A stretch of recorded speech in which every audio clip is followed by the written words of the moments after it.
Hello.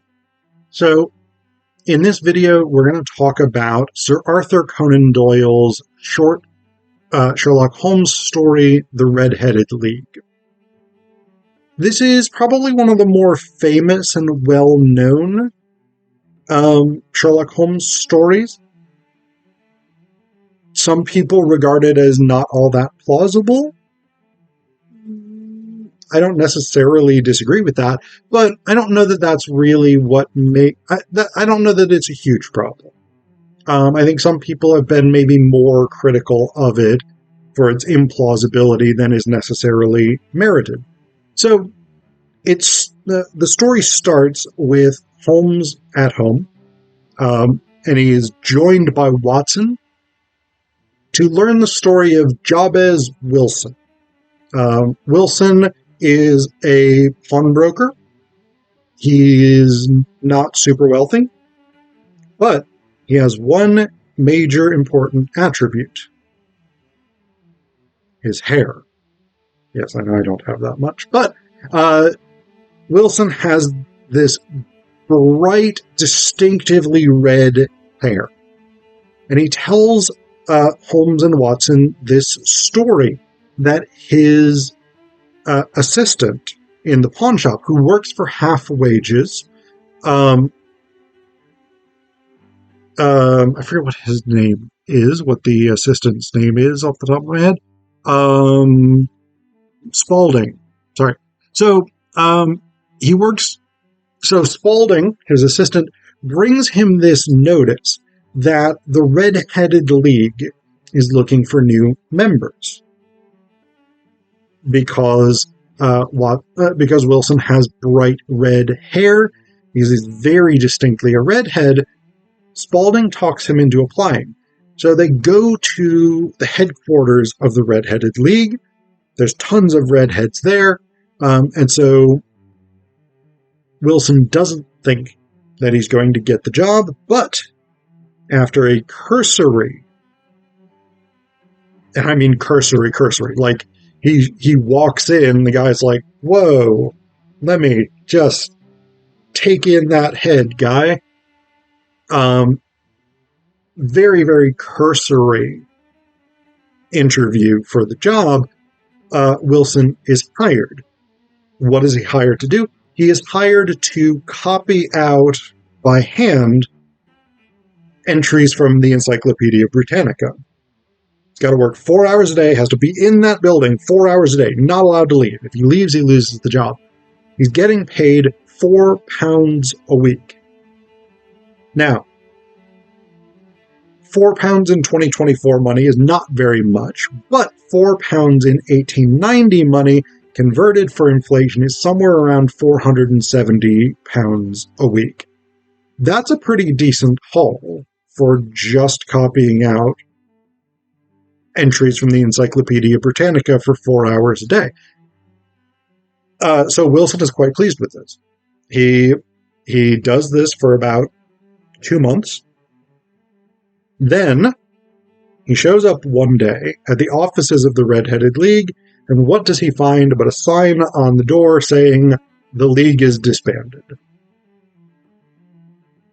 What is he to make of this? Well, initially he attempts to track them down. He goes to the landlord, tries to find out where the person he had been employed by might have gone. The landlord knew him by a different name, so that's another red flag. Red hair, Red-Headed League, red flag. There you go. We got a theme going. And basically Wilson tries to sort of track this guy down, and he's unable to do so. So he determines that he is going to go to the famous Sherlock Holmes, and he's going to hire Holmes to investigate and find out what the fuck is going on here. Holmes is really fascinated by this. He's like, this is completely different than anything I've ever heard. It's super exciting. I'm gonna take this case. The investigation basically consists of Holmes and Watson on their way to a concert, stopping off at Wilson's pawn shop, Holmes tapping on the ground with his stick, knocking on the door, getting directions to a place they don't need to go from the assistant, and then walking around behind the pawn shop. That's almost the entire extent of the investigation. Holmes then goes to the concert, has jolly old time, and then he's like, all right, Watson, let's head out. Meet me at like 10 o'clock at night. We'll fucking stop this crime that's going to happen. And Watson's like, what crime, Holmes? And Holmes is like, I don't want to say just yet. Just, I got it under control. You don't worry your pretty little head about it. So that's basically, then I'm not going to give away the ending. I'm not going to tell you what the crime is either, because read the story. It's short, it's good. So there's a couple of things I find really striking and really interesting about this, and these are not exclusive to the Red-Headed League. These are, I think, very common, or some of these at least are very common Sherlock Holmes elements. One of the things that I find most striking about this story, most interesting for me, is the role of Watson. Because Watson is us. Watson is the role of the audience. And what I mean by that, I'll put it a different way. Watson is incidental music, right? So one of the things with movies, TV, even commercials, things like this, incidental music cues us, the viewers, for how we should be feeling about something at the moment, right? You think about any movie, any TV show, anything like this, almost any. There's music in the background that we don't consciously tend to notice. We're not consciously listening to it because we tend to follow the dialogue. But the music tells us what emotions we should be experiencing. My favorite example for this is something like Lord of the Rings, right? When the heroes are in peril, what kind of music do you get? You get this very sort of anxious.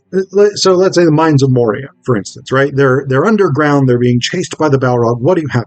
You have this very sort of sharp, dangerous, angsty music. This sort of fear-driven music. At moments where characters die, positive characters die, heroes die, whatever it is. And you have very sad music, strings, and things like this. At moments of sort of glorious triumph, Gandalf returns at the head of an army to break siege, whatever it is. You have these swelling, triumphant notes, things like this, that tell us, be anxious at this time, be sad at this time, be happy that success is assured at this time. This is what incidental music does. This is what Watson does as well. So there's this bit. There's this bit that I really like. About 2/3 of the way through, Holmes has solved the crime. He knows what's going to happen. He knows what needs to be done to prevent it. But he hasn't told Watson yet. And there's this bit.